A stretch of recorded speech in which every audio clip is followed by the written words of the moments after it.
మీరు ఎవరినన్నా గాయపరుస్తున్నారా?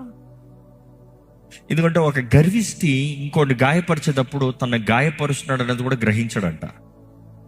ఒక గర్విష్టి ఇంకోడిని అవమానపరిచి హేళన చేసినప్పుడు గర్వం అనేది ఎలా ఉంటుందంటే ఇట్ ఈస్ ఆల్వేస్ మీ, నేను.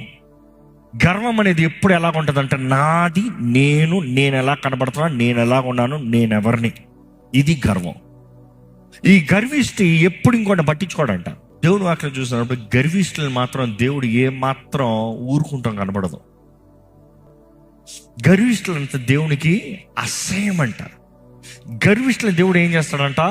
అనగదొక్కుతాడంట.